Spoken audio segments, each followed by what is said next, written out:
দেখো ভাই, ককরোচ জনতা পার্টিতে আম্মু যোগদান করতেছে। আম্মু যে ককরোচ জনতা পার্টির একজন সদস্য হয়ে দেশে রেভলিউশন আনতে, কিন্তু কিভাবে রেভলিউশন আনবো? সেই ইনস্টাগ্রাম অ্যাকাউন্ট ফলো করে নাকি ওয়েবসাইটে জয়েন দ্য পার্টিতে ক্লিক করে? আচ্ছা, আমি জয়েন হয়ে গেলাম, আমি ককরোচ জনতা পার্টির একজন সদস্য হয়ে গেলাম, কিন্তু তারপরে করব কি? আমরা এই দেশের ভাঙা অবস্থাটাকে কিভাবে ঠিক করব? আপনি ভাবতে পারছেন দেশের অবস্থা কতটা খারাপ হয়ে গেছে যে আমাদেরকে আস্থা রাখতে হচ্ছে একটা ইনস্টাগ্রাম অ্যাকাউন্টের উপর।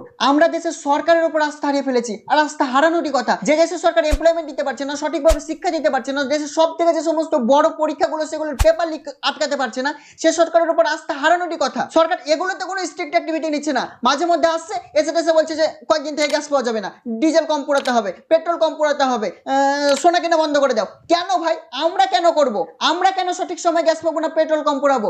দেশের স্টকে নাই, সেগুলোকে ম্যানেজ করা তো আপনাদের কাজ। ওই কারণেই তো আপনাদের রাখা হয়েছে যে দেশ কিভাবে সুষ্ঠুভাবে চলবে সেটা তো আপনারা ঠিক করবেন। কিভাবে অন্য দেশের সাথে সম্পর্ক বজায় রেখে আপনি সেগুলোকে নিয়ে আসবেন, ওই কারণে আপনাদের রাখা হয়েছে। কোথায় যুদ্ধ চলছে, কোথায় কি আটকে দিয়েছে, ওগুলো আমরা কম্প্রোমাইজ করব না। ট্যাক্স দেওয়ার সময় আমরা কোনো কম্প্রোমাইজ করি না। একই জিনিসের উপর বারবার ট্যাক্স দিই, ছোট্ট ছোট্ট জিনিসের উপর জিএসটি লাগানো রয়েছে। ইভেন আমরা রেস্টুরেন্টে খেতে গেলে সেখানে জিএসটি লাগে, আমরা সেই জিএসটি গুলো দিই। আর ইনকাম ট্যাক্সের বিষয়টা তো আছে, প্রত্যেকটা জিনিসের ট্যাক্স দিই। কিভাবে আপনি সেগুলোকে ম্যানেজ করবেন সেটা আপনার রেসপন্সিবল, আমাদের না। আমরা ট্যাক্স দিই, ট্যাক্স দেওয়ার সময় আপনারা কোনো কম্প্রোমাইজ করেন না আমাদের সাথে। কোথায় কি হচ্ছে তার জন্য আমরা সোনা কেনা বন্ধ করে দেবো কেন?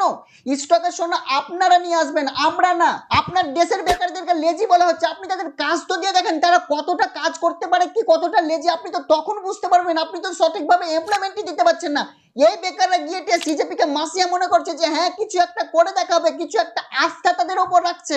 দেশের অবস্থা ভিতর ভিতর কি হয়ে গেছে, আমার সব বন্ধুরা সিজেপি কে সিরিয়াসলি নিয়ে নিয়েছে। ইভেন আমার এলাকার 2-3 জন ছেলে সিজেপির ভক্ত হয়ে গেছে। সরকার কিচ্ছু করতে পারছে না, সরকার শুধু গিয়ে মেলুটি খাচ্ছে। এর থেকে ভালো যে সিজেপি যদি আসে সরকারে, তাও তো কিছু একটা করবে। ককরোচ জনতা পার্টি গভর্নমেন্ট এলে তো ইলেকশন কমিশনার ঠিকভাবে কাজ করবে। তারা তো বৈধ ভোট তালিকাকরণে সতর্ক থাকবে যে না কোনো জায়গায় ভুল হয়ে গেলে আমাকে ইউপিআর আন্ডারে অ্যারেস্ট করে নেবে।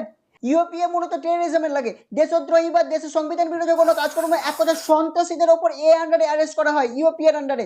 এর আন্ডারে সিইসি কে অ্যারেস্ট করা হবে।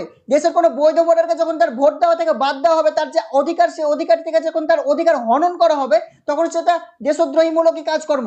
সেক্ষেত্রে এটা ঠিকই আছে। সিজেপিএল তো ইলেকশন কমিশন সতর্কভাবে কাজ করবে। কত রিপোর্টে পাওয়া গেছে বৈধ ভোটারকে কাটা হয়েছে। সিজেপিএল তো সেই সমস্ত মিডিয়া হাউসগুলোকে বন্ধ করে যাবে, যে সমস্ত মিডিয়া হাউসগুলোকে গদি মিডিয়া বলা হচ্ছে, যারা নিট কেলেঙ্কারি নিয়ে সরকারকে কোনো স্ট্রিক্ট ভাবে ক্রিটিসাইজ করতে পারছে না, যারা কোশ্চেন করতে পারছে না, যাদের চ্যানেলে কি দেখা যাচ্ছে, মোদিজি অনেক কাজ করে, মোদিজি 56 ইঞ্চি ছাত্রী, মোদিজি যখন সিঁড়ি দিয়ে নামে তখন রেলিং ধরে না, মোদিজি এই বয়সে অনেক বেশি কর্মক্ষম, এইসব কিছু দেখায়। গ্যাস কেন পাওয়া যাচ্ছে না এই বিষয়ে সরকার কিছু বলবে না। এসে আমাদেরকে বলবে যে কাঠে রান্না করার উপকারিতা। পেট্রোল ডিজেল পাওয়া যাচ্ছে না এই বিষয়ে সরকার কিছু বলবে না, পায়ে হাঁটার উপকারিতা শেখাতে চলে এসেছে। মেলোডির স্টক ইন্ডিয়াতে কমে গেছে, এই সমস্ত খবর শোনাচ্ছে। এই সমস্ত খবরগুলো তো বন্ধ হবে সিজিপিএল এ। ইভেন নাম করে বলেছে আদানি আম্বানি এই সমস্ত চ্যানেলগুলোকে বন্ধ করে দেওয়া হবে। যদি এদের চ্যানেল বন্ধ করে দিলে আমরা কি করে জানতে পারবো যে প্রধানমন্ত্রী কখন রোমে যাচ্ছে, কখন? তো আপনারা আবার ভাবিয়েন আমি সিজেপিকে সাপোর্ট করছি। সিজেপির এজেন্ডাগুলো এখন আমার কাছে পুরোপুরিভাবে ক্লিয়ার না। যেমন পার্লামেন্টের রিজার্ভেশনের ব্যাপারটা, 50% ফিমেল রিজার্ভেশন করা হয় পার্লামেন্টে। কেন ভাই? এমনিতে 33% অনেকটা ইনাফ, তারপরেও বাড়িয়ে সেটাকে 50% করা হবে। পার্লামেন্টের মতন একটা জায়গা যেখানে যোগ্য লোক লাগবে, যারা এই দেশটাকে নিয়ন্ত্রণ করবে, সেখানে আমি আগে দেখবো জেন্ডার, তারপরে ক্রেডিবল। মানে 50% আগে নারী রাখবো, তারপরে আমি পুরুষদের মধ্যে দেখবো কারা যোগ্য।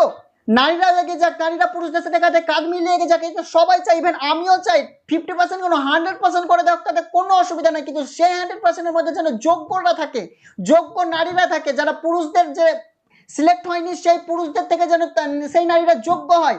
আমি বলতে চাইছি জেন্ডার না, যোগ্যতাকে বেশি প্রাধান্য দেওয়া হোক। এবারে কেউ এসে বলবে তাহলে কি আমি নারীদের কম যোগ্য ভাবছি? না রে ভাই, আমি নারীদের কম যোগ্য ভাবছি না। কোনো জায়গায় যদি পুরুষদের ডোমেন্স কম থাকে, সেখানে যদি কেউ গিয়ে বলে যে 50% পুরুষদের করে যাবে, আমি সেখানে গিয়ে বলবো যে 50% জেন্ডার দেখে চলবে না, যোগ্যতাকে বেশি প্রাধান্য দেওয়া হবে। সেক্ষেত্রে নারীও থাকতে পারে, পুরুষও থাকতে পারে। এবারে আমি যোগ্যতাকে বেশি প্রাধান্য দিতে বললাম বলে বর্তমান সরকার এমন একজনকে জব দিয়েছে যার যোগ্যতা বর্তমানে বেকারদের থেকে কম, তাহলে সেটার উত্তর আমি দেবো না, সেটা সরকার দেবে। বা সিজেপি তার এজেন্ডাগুলোর মধ্যে এটাকে ইনক্লুড করতে পারে, যে মেরিট ওভার রিজার্ভেশন।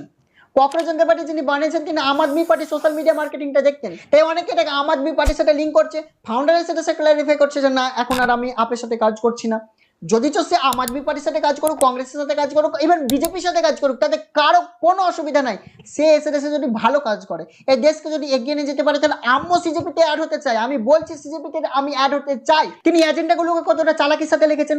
সোশ্যাল মিডিয়ায় প্রায় আনএমপ্লয়মেন্ট, লেজি, সারাক্ষণ অনলাইনে থাকে, মুকেশ আম্বানি, আদানিকে গালি দেয়। ইভেন রাঘব চেড্ডা তার দল পরিবর্তন করে নিয়েছে বলে রাঘব চেড্ডাকে গালি দেয়। ওই কারণে তিনি 5 নম্বর এজেন্ডা লিখেছেন যে 20 বছরের জন্য সাসপেন্ড থাকবে।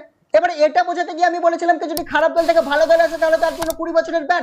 রিসেন্টলি রাঘব চেড্ডা দল পরিবর্তন করে নিয়েছে, ওই কারণে ভেবে নিয়েছে যে আমি বিজেপিকে ভালো দল বললাম আর আম আদমি পার্টিকে খারাপ দল বললাম। আমি কে কাউকে সার্টিফিকেট দেওয়ার কোন দল ভালো দল কোন দল খারাপ দল?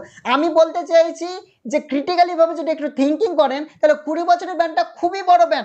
আমি এবিসি নামের একটা দল থেকে এমএলএ পদে জয় হলাম, কিছুদিন পর সেখানে কাজ করার পর বুঝতে পারলাম যে এবিসি একটা কারাপ্টেড দল। তো আমি এবারে পার্টি বদলে নেবো, আমি এবারে ভালো দলে যাবো। তো XYZ নামের একটা দল আছে, সেখানে আমি চলে যাবো। তো আমি তো তাহলে যেতে পারছি না, আমি গেলে তো 20 বছরের জন্য আমি ব্যান হয়ে যাবো। তাহলে কেউ তো খারাপ দল থেকে ভালো দলে যেতে পারছে না, ভালো দলটাকে যে আরো স্ট্রং করবো সেটা তো আমি করতে পারছি না, আমি 20 বছরের জন্য ব্যান হয়ে যাবো। এবারে রি-ইলেকশন হতে পারে, যে সে এলাকার মানুষ যদি চায় যে তাকে আবার এমএলএ বা এমপি পদ থেকে জয় করবে, তাহলে আবার জয় করবে।